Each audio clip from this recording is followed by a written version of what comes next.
السلام عليكم ورحمة الله تعالى وبركاته. كلنتي وعنا ونكسيد الهانتي بخيارتي بلشدي ليغا بيري سور دوااد oo soo fadhiista subscribe like share comment nala wadaaga sidoo kale to walaalkiin oo idila barinaya ma barideen maxaa soo ku barbarideen khayr caafimaad bashbash barwaaqo ayaan diiday jeenaya inaad ku barbarideen oo ku baraadeen ma sha Allah waxa weeye maanta waxaan doonayaa bartan arrin yar inaan kaga yar hadlo oo YouTube badan ay soo dhigeen talooyin iyo fikir kala duwan ay ka dhiibteen barnaamij intaaba ka yar duwan baan qabaa waxna waan ka wada sinaan karnaa laakiin wax ka duwanahay baan aaminsanahay bal waxaan jeclaan lahaa inaad soo dhawaataan arrintan inoo wadana waxa weeye Aidid Johar si fiican baad garanaysaan Nadir Nayrus iyo Aidid Johar labadooda soo garanaysaan labada lamaane ee aad ka qurux badan ee Muqdisho jooga iyo gabar Soomaaliyeed oo kale oo soo hadashay oo marka dadku ay ku sheegayeen xitaayada afkeedana ka arkayeen lahayd waxaan ahaa xaaskii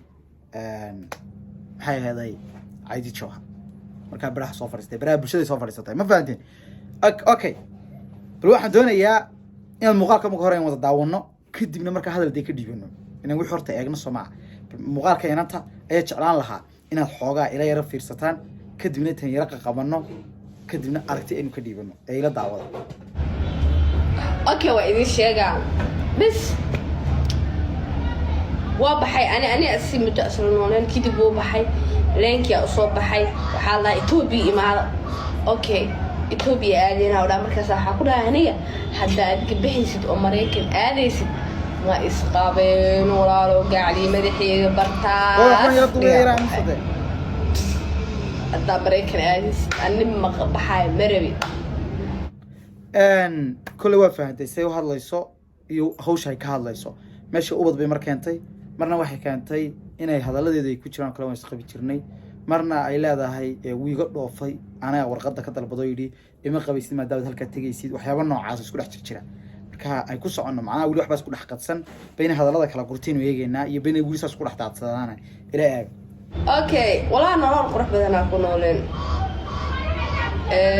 laakiin waxyaalo badan oo xanuun ah jiro waxyaalahaas anima ka wada hadli kari qisadeeda laakiin intaas ay idin sheegaa waana kala tagnay marka kala tagnay kadib kala dadka inta kala tayin kor process dheer ah soo maray waanteen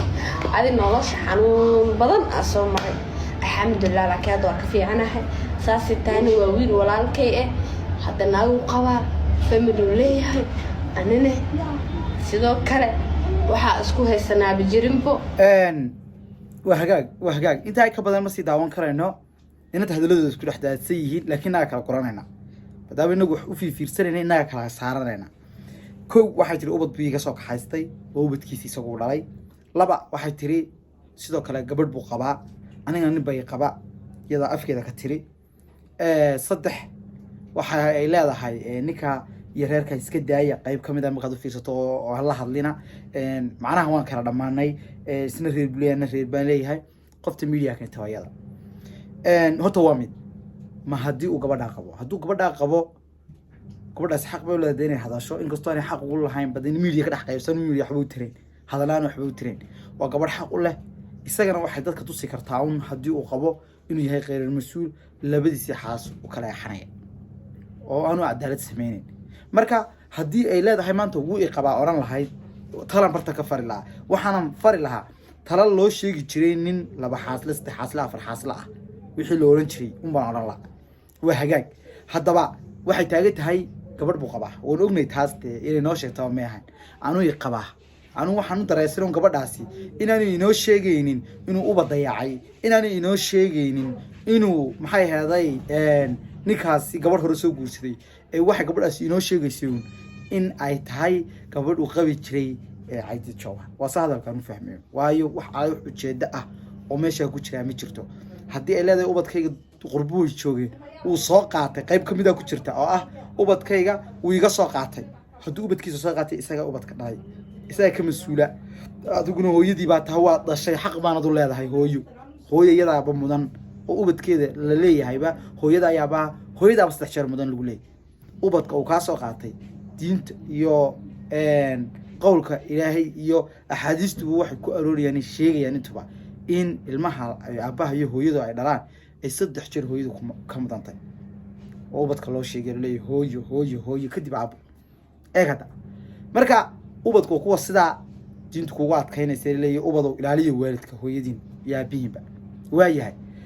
haddaba saas si lamida ubadka waxaa ka mas-uula aabbaha hadduu yurub ka soo kaxaynayo hadduu dalkii keenayo inama laha ubadkiibu dayacay inama laha ubadkiibu laayey inama laha ubadkiibu maagay ubadkii baa layga soo kaxaystay nin kalena ay qaba ee ninkaa la iska daaciyo marka wax muhiim meesha ku jiray maan arkayn anu waxaan arkayo gabadhaasi inay noo sheegayso inay gabadhani tahay gabadh cawdiid uu qabo aan baranay caanimada meel walba way gashay wax walba caan baa laga raadinayaa wax walba hadal baa laga raadinayaa wax walba oo la soo dhex dhigayaa wax walba oo la falanqaynayaa wax walba oo la bedelayaa wax walba oo la rogayaa wax qurux badan ma ahan waa hagaag haddii ay kala tegeen oo xitaa ubadkiisa dulmiyey ubadkiisa dayacay ubadkiisa aanu u roonayna iyadana inay kaba hadashaba ma ahan oo ibraha bulshada keento sababtoo ah ninku isaga ubadkiisa mas-uul ka ah cid oran karta ubadkaaga ilaashay iyo ubadkaaga sidan yeel oo amri karta ma jirto si uu ilaahay kala xisaabtamaya isagay u taala hadduu dayacanayo hadduu dayactirayo hadduu ogaanayo haddaanu ogaanayn hal midun baan odhan lahaa waa haddii ay dhici lahayd inuu ubadkiisa dayacay midun baan odhan lahaa oo mid dad loola jiray waayo imbika aabbo soomaaliyeed oo dayacaha caruurta ceeb uma aragno macnaha waa ceeb laakiin ceeb uma aragno sababtoo ah aabbayaasha soomaaliyeed waxay ka siman yihiin dayaca caruurta waxaan arkaa boqolkiiba 90 hooyaa la kaca kufta ubadka raggu way dayaceen marka wax ceeb oo dhexdeena ka ah wax weyn ma ninkaas ubadkiisu dayaca diimka la yaabo wax ceeb oo weyn maaha sababtoo ah wax inagu bati wey waana ayaan dareen haysatanade ma garanaysaa marka haddii ubadkiisa dayacayna aabbayaasha ubadkooda dayacay uu la mid yahay inkastoo ay qurux badnayn inuu la mid noqdo wax kaga duwanaado laakiinse in ubadka dayacay loo ka soo horjeedaa